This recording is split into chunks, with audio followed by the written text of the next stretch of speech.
Balance your trading strategy by adding futures. CME Group helps you manage risk and capture opportunities in all market environments. Capitalize on around-the-clock access to highly liquid global futures and options market across all major asset classes. Just visit your online broker and get started. Plug into valuable educational materials and trading tools and see what adding futures can do for you at cmegroup.com/onthetape. Hey, this is Dan Nathan. You're listening to the podcast version of Trading Spaces. It's a live Q&A that I do with my On the Tape co-host Guy Adami every Monday and Wednesday at 1 p.m. Eastern on Twitter Spaces. We hope you enjoyed this episode, and thanks as always to our presenting sponsor, CME Group. This is Trading Spaces. This is brought to you by CME Group. They are the sponsor of our podcast, On the Tape podcast. It drops every Friday. We had a great episode on Friday. We do it with Danny Moses. He is our partner in crime. He is of the Big Short fame. You probably know him from the movie, the book. Guys never watched it or read it. We had Jeff Mills, who is our friend from Bryn Mawr Trust. He's also a fast money participant. Mills. He was on the show on Friday. So check it out, download it, rate it, review it, share it. Definitely subscribe to it. That's called On the Tape. But hold on a second, Dan. Can I just say one thing? If you're going to rate it, don't bludgeon us. Either give it a good rating or don't bother. Can I do that? No, you can do that. You know what? Maybe if you actually have a funny bludgeoning, we'll read it on the podcast. You know, like the mean tweet sort of thing. So that was Tom Sweeney. That's our friend. He is a Hoya. We were just talking about Georgetown beating Syracuse in hoops down at the Cap Center. Not something they used to do too much when the Syracuse was in the Big East, to be very frank with you. No, that's actually patently false. That's just all right. Let's get to it, because this is like a really, really interesting market day, Guy. Right now, I mean, we were going back and forth about what we're going to talk about on CNBC's Fast Money later today, and this seems obvious. Okay, if you've been in the markets a long time, on a day that literally all morning on Squawk Box they were tracking pre-market whether Apple was trading close to that $3 trillion market cap number. And then during that period of time, Time Magazine came out with their Person of the Year, and it was Elon Musk. And so you put those two things together, the little Apple pre-market bug of $3 trillion, and then you think of the Elon Musk being anointed Times Person of the Year, which is great. Makes sense to me. I got no gripes there. But think about those two things together. The mother of all tops, Guy Adami. Talk to me about it. Well, those are clearly. I mean, they say nobody rings a bell at the top. Well, they rang something with that, and I don't know. I mean, we'll see if history repeats itself. Wasn't it Jeff Bezos? Did you mention 1999, Guy Adami? 1999. He was made. And we all seem to remember what happened in the aftermath of that. So who knows? But I will say, people get so excited about this stuff. I mean, in terms of Apple and $3 trillion, I guess that's a big deal. I would say, think about how long it took them to get to $1 trillion. Think about the speed in which it got from 1 to 2, and now from 2 to 3. I guess at a certain point it gets easier, right? I mean, it's a math thing, but it's staggering. The speed, especially over the last month or so, the move in Apple, I think it's actually really negative. I mean, it's clearly positive if you own the stock, but I think it speaks to a much bigger problem that's going on. You know, I think that old thing about putting all your eggs in one basket, I don't know where that came from. I don't know who puts eggs in baskets. I think people who are egg farmers put eggs in baskets. I think that's where it came from. Well, maybe, hey, but listen, Guy, but anyway, to your point about it being really negative, I mean, on October 1st, okay, the stock had just suffered, this is Apple, a pretty sharp sell-off. I think the prior high was, 158 or 159, something like that. I can't remember. And then it sold down to $137. Now it's at 180 for all intents and purposes. That's a 30% rise in October, November, and then almost 2 weeks in December, and you do the math on a $3 trillion market cap. And the backdrop of that is that if you look at what's going on in the Nasdaq, the devastation in so many groups, whether it be fintech, whether it be some of these kind of pandemic winners in the SaaS space, or I mean, social media. I mean, the list goes on and on and on. It's really bad out there. And then the crowding in Microsoft and Apple, which are now $5.5 trillion or whatever the hell they are, that's really bearish. Yeah, that's my point, right? So, and think about, to your point, just to put a finer point on that, the market cap that Apple's added over the last 2.5-3 months, it's probably close to, I would imagine, $400 billion or something along those lines. Is that right? More. How many? It's more. More. All right. So how many companies are that size in the first place? And the answer is not a lot. So, it's these moves, you have to have context for them. And I think it's important to recognize what's going on. I happen to think, and I think you share this view, as people are just getting out of these high growth, high valuation names in droves, I think for whatever reason, they're trying to find safety in the form of Apple and Microsoft, and it's working now. But to your point, and you've said this a number of times, and I've brought it up as well, for the own Apple, don't trade it crowd, and I get it because, as we sit here, if you've just owned it and not traded it, you've done well. But there have been anywhere from 5 or 6 25 to 35% peak to trough declines over the last 5 or 6 years. And again, I'm not suggesting we're on the precipice. I have no idea, but just bear in mind that the stock does go down. Yeah. All right. So I'm going to hit a couple things here real quickly, guy, and let's just kind of breeze through them because I can't tell you people who.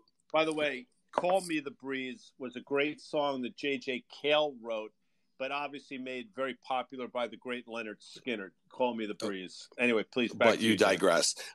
You had this really great call as Tesla was approaching its prior all-time high from January. Okay, remember it had that huge run late summer into the fall. We're getting to their Q3 earnings report. The stock closed that day at a new all-time high above 900.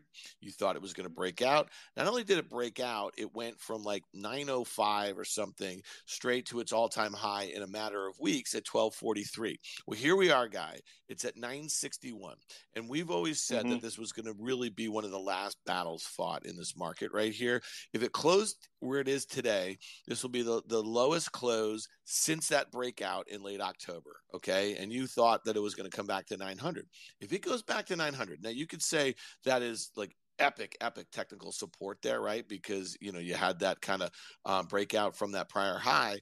But kind of aren't all bets off at that point, man? Isn't this stock really broken? And when you consider a couple things, the sentiment regarding Elon Musk, but also how much stock he has sold over the last few months, you could say that was kind of adding fuel to the fire here. But this story might be broken for a while. It's interesting. I got so much the vitriol on Twitter is astounding. But you say something. First of all, you say something negative about. You could say something negative about somebody's kids, and they wouldn't care. You say something even remotely negative about Apple, and they come out of the woodwork. And I found it to be the same in Tesla over the last couple of years. And to your point, I was pretty bullish in Tesla for quite some time leading up to earnings, and I said exactly what you said. I said, and then. Subsequently, when the stock was, I think, 1,100 or something, I said, look, I think the stock's going to go back and test the prior all-time high of $900.30, I think. And the nastiness that came on the back of that it's astounding. Well, we're close. So to your point, past resistance becomes support. I think we'll find it in the form of that. But further to your point, if we were to break there, then you have to wonder, what's the next level? And what does it mean not only for Tesla, but what does it mean for Cathie Wood's ARK ETF and things we've talked about, which, by the way, as we've said a number of times, she's brilliant and her performance over the last 6 years cannot be denied whatsoever. But over the last 4 or 5 months, I think all but 2 of her stocks in that ARK ETF, and at me if I'm wrong, are down 20% or more. Peak to trough. Well, I'll just say this, Tesla is her largest holding in that ETF at 8.5% or so. And the way that she trades in and out of the name, she might really not be doing as well as that 36% year-to-date gain on the stock. So I don't know, some of you guys who follow it, but then the next largest holdings are Roku, Teladoc, Zoom, Coinbase, Unity Software, Spotify, Twilio. I mean, it is a shit show to say that. Did you say Roku? Roku's number 2. No, Roku's number 2. Yeah. No, it's incredible. It's remarkable, actually. And again, I'm not trying to nail Cathie Wood's ARK ETF, but I think it speaks to a much bigger thing. I mean, to me, that's a real market sentiment indicator in terms of the retail trader. And these names are giving it up now. We're sort of, I guess we're blinded by the move in the broader market and how strong that's been, and I understand that. But if you look again under the surface, beneath the hood, under the hood, you'll see that there are a lot of really bad. All right, here's another one, and I know it's just from a sentiment standpoint, it's interesting. Look at AMC; it's down 16% today. Okay, and this stock is basically trading at levels it has not traded at since late May. Okay, when it really broke out. Now, if we're talking about breakout levels, like we were just talking about Tesla, the high from January was 20, and then it got killed, and then it spent a bunch of time in and around 10. It was trading like one of these SPACs, and then it went berserk, and it broke out at 20, and it had that moonshot up to 70, and here we are. So, are we going to bookend this year with the meme stocks, the initial explosion to start the year off, and then these things just go back to where they are? And I'll also mention that GameStop is down 14% as we speak too. Again, this just speaks to what's going on as far as retail stock market sentiment, because GameStop is also trading at levels that it was not trading at since I think early August. So I'll answer your question. The answer to the first part, will we round trip? I think in my opinion, the answer is yes. Now, this is I'm sure this has created a lot of consternation amongst some of the Wall Street Bets Reddit crap, but I'll say it anyway because I've said it for a while. The bull case for so many people has been the short interest in the name. And something I've been saying for months is, look, you can be bullish in AMC because you think their business model is changing, or the environment's changing, or you believe in their CEO, any number of things. But the short case is not one of them. What I pointed out is that stock for weeks, if not longer, was averaging 100 million shares of volume a day, which gave adequate volume and adequate opportunity for any shorts to cover over a broad swath of time. So, there might be a lot of reasons to be bullish in AMC. The short thesis, in my opinion, is not one of them. And then I'll say this. There's also a faction of people that somehow believe, I think this is misguided as well, that as long as they own the stock, it can't go lower. And I've heard that, by the way. So it's not just me. So as long as they hodl is what you're saying. As long as they hodl. Yeah, just sort of, it's sort of like a Braveheart thing, hold the line and everything's going to be okay. Well, that's really not how it works, I hate to tell you. So, I think the AMC story, for now at least, they can throw all the blank against the wall as they want now, and NFTs and Bitcoin and milk duds and Twizzlers, but what are you talking about? The stock story. Did you just get hungry or something like that? All right, so no, when I go to the movies, you haven't been to the movies since you saw Goodfellas in like '90 or something like that. Let's be frank. It's an excellent point by you. But milk duds, by the way, the milk duds in some of these theaters might be from the '90s. I hate milk duds. I think they're disgusting. I love milk duds. This podcast, in addition to CME, brought to you by Milk. Fair enough. All right, so let's talk crypto here, Guy, because right now we're in the throes of a little bit of a sell-off here. Bitcoin in particular traded as high as 69,000, I think, at the start of November. Ethereum traded as high as like 48.60 or so. ETH. These things they're in a little bit of a sell-off. I will tell you that I spent the weekend, I probably spent 5 or 6 hours this weekend listening to some Twitter spaces of the NFT crowd. And I actually find them fascinating, to be very honest with you, because I think these are people that are talking about financial assets that have no experience with financial assets from it, like the way you and I do, right? The way we think about investing or trading or risk management or anything like that. And I'm not criticizing it by any means. I'm actually learning a lot about perceived value and what but I will tell you this. I've never seen such universal enthusiasm about a brand new asset class as I have as far as NFTs, and we don't know how they stand the test of time. This year was, again, was kind of bookended by, we started the year in February, you had that Beeple, that sale for $69 million. And then people thought, well, that was it. That was the top. But we saw an explosion of NFTs in all different types of art form, primarily these PFPs. You know what those are, right, Guy?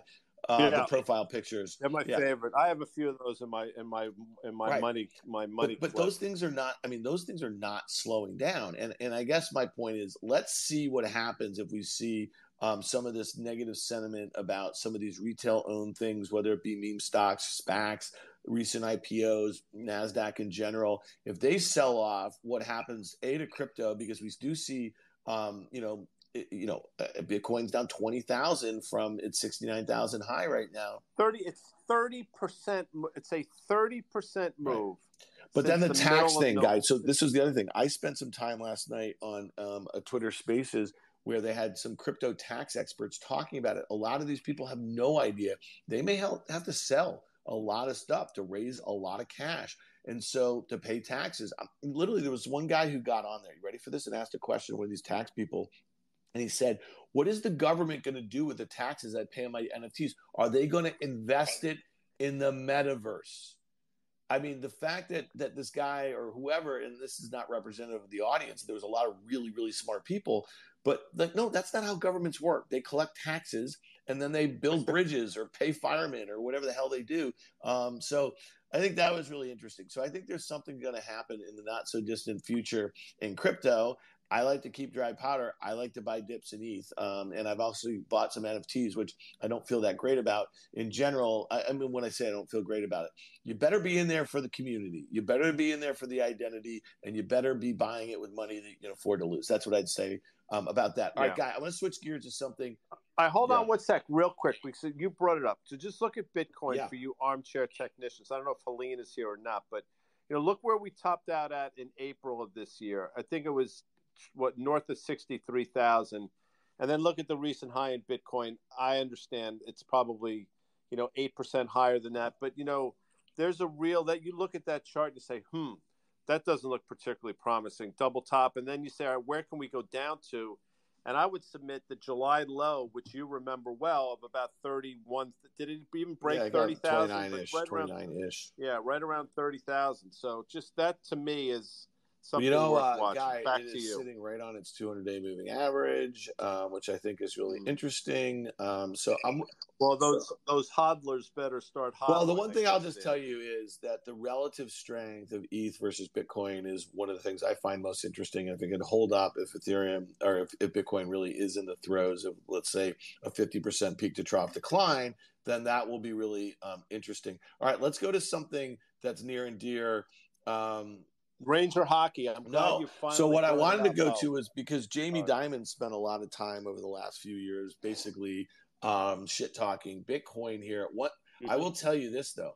Look at this JP Morgan chart. Draw a line from the January 2nd or 3rd low of this year, okay? And that Amanda will do that on our and then literally just make a trend line and attach it to the September low and then get to this cluster in November here in December. The stock is below that uptrend, and it is below its 200-day moving average. And it really feels like it's got 150 written all over it. Now, to me, this is a function of what yields, Guy. We have that 10-year at 142, and I know we're not supposed to look at the 10-year. We're supposed to look at the 2-year at 63, but you do that 210 spread. What do you get, Guy? You can do that math. It's like 78.5-ish or something like that. It's flattening. Good or bad for banks? Okay, because everyone's focused on net interest margins and rising yields. The 10-year cannot get out of its own way here, and there's some funky stuff going on right now. Give it to me. Well, I think as Danny Moses has said, maybe we're incorrect in looking specifically at the 10-year. Maybe it should be the 2-year. But I don't want to change horses mid-race, as they say. I'm going to be steadfast in my belief that I get it. I mean, 10-year yields, to your point, have gone nowhere now for months. I mean, they've vacillated, but they're basically, if you go back and look at where we were and where we are now, here we are, exactly the same level. I don't understand for the life of me what the 10-year yield's looking at. I mean, I think I can get it. Maybe there's a growth scare going on. But to your point about banks, yeah, you're right. They haven't traded particularly well. So now you're looking for a level that JP Morgan can trade down to. And I would submit, because I just like saying that prior all-time high back in January of 2020 before things went pear-shaped, I think JP Morgan traded up to about 139 or something in January of that year. That's your support. And, people say there's no shot of it getting back down there. Yeah, there is. There's a good shot, especially if the 210s continues to flatten out. And then quickly, because I know you want to move on, but one of the banks that I can't get over how horribly it trades. I think you know the answer to this. That would be letter C, which is now trading $60. I think it traded down below 60 today. The 52-week low is 57 and change. I mean, that is remarkable how poorly Citi trades. I guess there's some exposure to Evergrande there. I want to do two things. There's a friend of mine, Keith Grossman, who I've gotten to know over the last few months, who I am a KG. I call him I'm a KG. huge fan of, and he is the president of Time. I got to sit down with him and P Mac, Packy McCormick, as you like to say, at Zeta Live last month, and we talked about. That's my friend David Steinberg's company. No. Well, here's the thing. I'd love Keith to come up so we could talk about what's going on with Elon Musk being named a Time Person of the Year. I'm going to see Keith tonight. They have a little event over at the Nasdaq that I'm going to be popping by. But I wanted to before Keith gets up, I wanted to make one comment about the JP Morgan and the banks and yields and stuff like that. Guy, I'm telling you, I feel it in my stones, in my plums, as the kids say here. Wait the 10-year. I've never heard that. I don't know what kid you're talking about. The 10-year is really telling you that the Fed has just gotten this thing. They have gotten all turned around, man. The fact that they pulled. Oh, but hold on a second. Before you start waxing poetic about the geniuses that are the Fed. Read that Kevin Ward. I read it. You sent it to me. I don't like the title. Yeah. I don't know who his editor is because it's not the main reason. The Fed is not the main reason for inflation. Okay. The main reason for inflation right now is a black swan event called C-19 that no one saw coming here and no one knew what the hell was going to happen here. The Fed did what they were supposed to do back in February, March of 2020. The problem is they kept their pedal in the metal for too long. Why the hell were they buying $120 billion worth of bonds, at one point after they saved this or that? I'm telling you, the story of next year is going to be going from basically issues with, it's not going to be an issue of demand. It's going to be an issue of oversupply. That's my personal opinion. That's what I think the 10-year reflects here. I think the story of next year is going to be like, wait a minute, what did we do with those trillions of dollars? Why did we keep doing it? And the Fed dropped transitory probably at the exact high of inflation. Yeah, you know what? Too bad. Okay. I mean, freaking All right, bad. 2 things. So Keith is up here. I'd love our audience to hear from Keith a little bit. 2 topics here. And I was just saying that I spent a lot of time over the weekend listening to a lot of great spaces on NFTs, but then we were also talking about Elon Musk being named to Person of the Year. Keith is a long-time publisher. He worked at Bloomberg for years. He worked at Wired magazine back in the day. He's a genius young man. He's not even that young, but he's helming Time right now. He's pushed really hard into NFTs. He's done a lot of interesting stuff. I actually bought one of the NFTs in his timepieces. Go check out Timepieces. They have this artist in residence, the Nyla collection, which is super cool. Keith, are you here? Because hold on, before Keith speaks, I just would like to say Al Stewart has 2 great songs: "Year of the Cat," which is a great song, and "Time Passages." Back there to you go. All right, Keith, let's hear from you, man. You guys just named Elon Musk Person of the Year. Where does that fit as far as your psyche about things in general? Because he's obviously this massive cultural figure. He's not just the CEO of an electric vehicle company. He's the CEO of a space company. He's a CEO of a flamethrower company. He seemed to have captivated, the imagination of everyone on this planet. So sorry, I almost got rugged there. So first off, I am like a 98-year-old Jewish man in a much younger body. Mazel tov, my people say. Thank you. And Guy, as Guy knows, Dan, I was telling Guy the other day in a DM that I've watched him and followed him for so many years. I'm such a fan of his, and so thank you for having me up on stage. So yeah, Elon was named Person of the Year this morning. I mean, it's not. The one thing people forget is everyone thinks it's an award and it's an acknowledgement, right? It's the person who's had the most impact on society. And when you look at, everything that he's done over the past year, whether it's been, his work with SpaceX, whether it's been, his work on Tesla, I think that you see, like, here's an individual who has just had an incredible amount of influence. And Edward Felsenthal, our editor-in-chief, I thought wrote it so eloquently, where he said, for creating solutions to an existential crisis, for embodying the possibilities and the perils of the age of tech titans, for driving society's most daring and disruptive transformations. Elon Musk is our 2021 Person of the Year. And so, you know, like I always love this acknowledgement because I tell everyone beforehand that I have no clue who it's going to be until this morning. Nobody believes me, including my wife. But I always take that position because if everyone likes it, then I take credit for it. And if everyone doesn't like it, I blame Edward. So if you're really happy, you're welcome. If you don't like it, you know, Edward and team named him. No, but, you know, the editors, they take this very, very, very, very, very seriously. You know, they spend a lot of time and I mean, I would argue, you know, here's an individual who's just had just an incredible amount of impact on society. Keith, can I ask a quick question? I think I'm fascinated by it. I'm sure the people listening would be. Could you speak to the process? Like, is there a nominating committee, or you know, the people that are responsible for, you know, at the end of the day, I guess, voting for the subsequent person that gets awarded?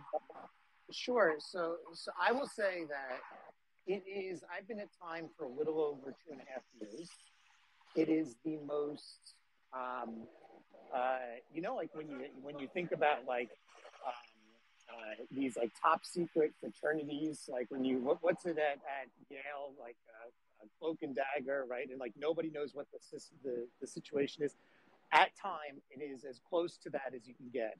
The editors essentially lock themselves in a room. It goes on for many, many weeks. They all, you know, essentially sign away their life that they will not discuss it with anyone. Everyone stays completely mum on it. And then, you know, they debate it and they vote on it.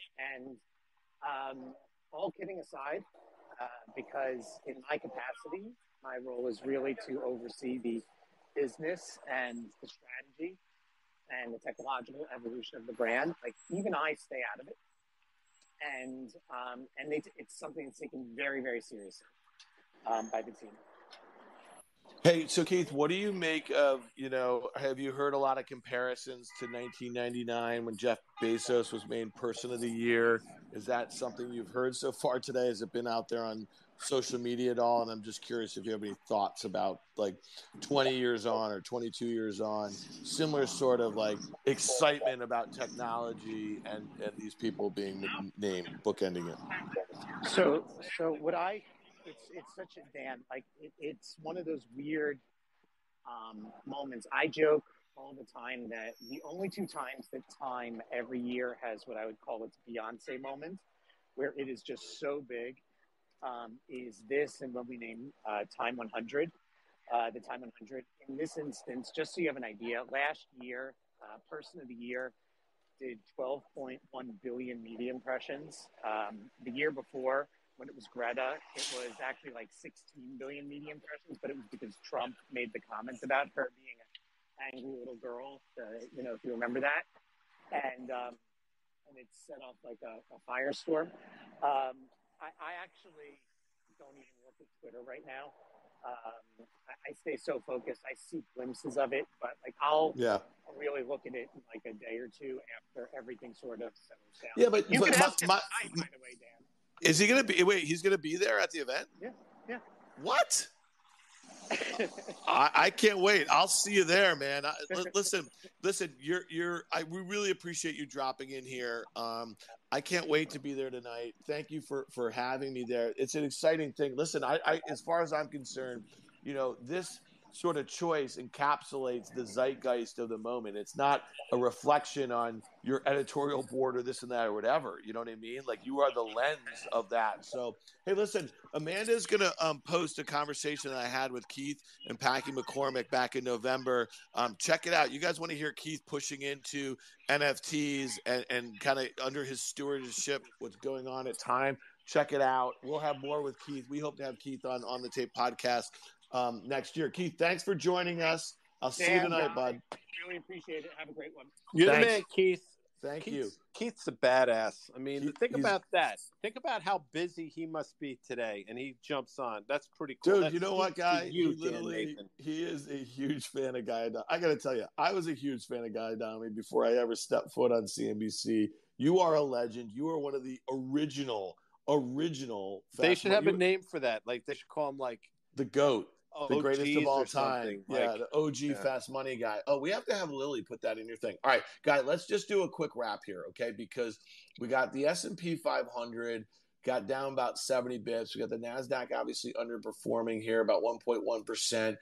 The Russell 2000, the small caps, a bit of a disaster here. I mean, think about it. They're approaching the lows from last week. Down about 12% from those recent highs, that false breakout after a massively long consolidation. And before Keith came on, we were just talking about, listen, when we start to see the sort of behavior right now, I think the Fed got so turned around. I really do. I think we're going to look back and say the policy error that everyone was looking for wasn't about rate hikes. It was that they kept their pedal on the metal for too long as it relates to quantitative easing. And therefore, then they finally succumbed to all the pressure. And you made this point really well, Guy, for Jay Powell to be renominated. There might have been a little bit of agreement that he, from a political standpoint, heading into 2022, they needed to take a bit more of a focus on inflation because that's the one thing that's been holding down the Biden administration, or one of the things that's been holding down his numbers. And so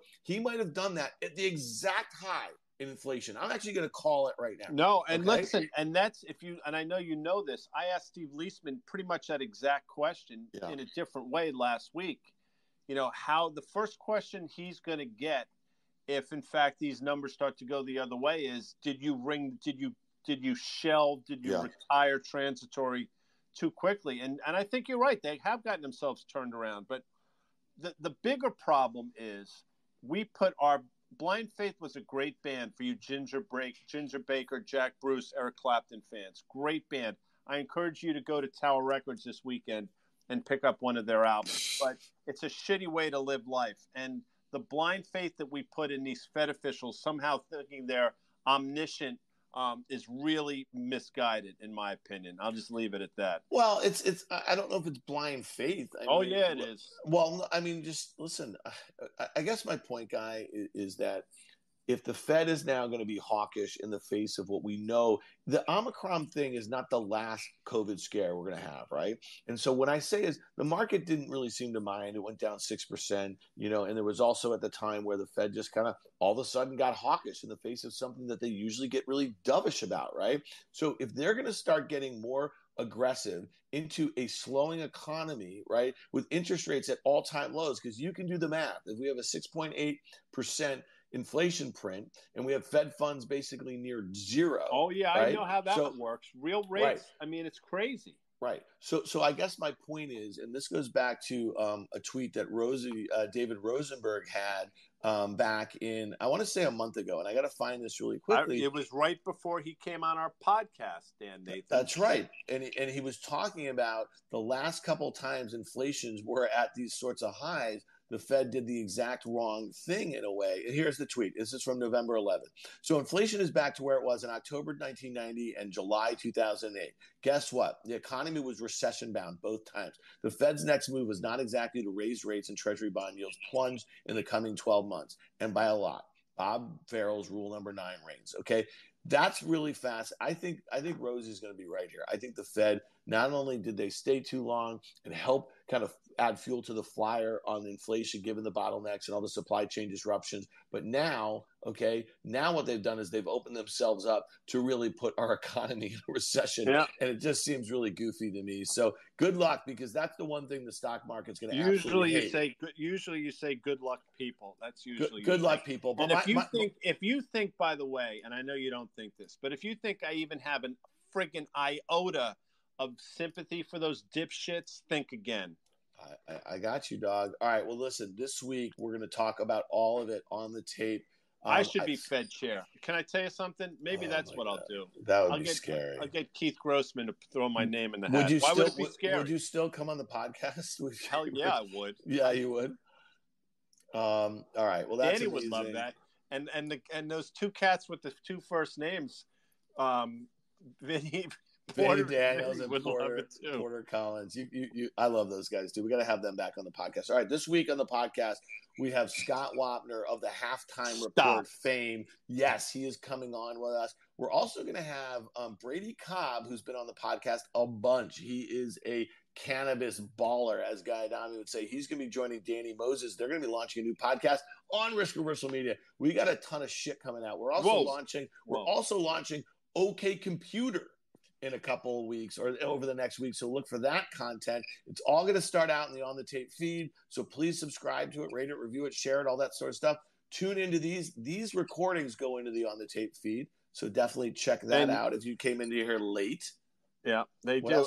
And no, I got a couple things. For you New York Giant fans out there, if you're of the belief that the Giants should somehow trade these 2 first-round picks, which as it stands right now are going to be number 5 and 7, I think, to Seattle for Russell Wilson, just turn in your fandom hat now. That would be a disaster, 1.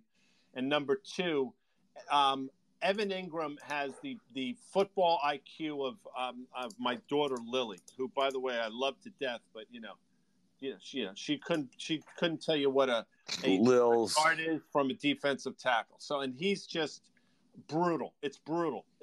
They're drafting it for their drafts of the last decade have just been an abomination. So, aside from being Fed chair, I'm going to be head of scouting and drafting for the New York Giants. All right, and just to kind of finish that kind of sports talk off a little bit, Danny Moses on the podcast, he went 1-1 this week, which is kind of shocking. So what is he now, guys? Like 19-3, 20-3. And just so you guys know, in our group chat last night, after he and I went 1-1, I was trying to goat him. I wanted to take the Green Bay Packers minus 11.5 over the hapless Chicago Bears, and he wouldn't do it. I wanted to go for a big number, and he wouldn't do it. And it looked like the Bears were going to cover at the half, but that one pear-shaped.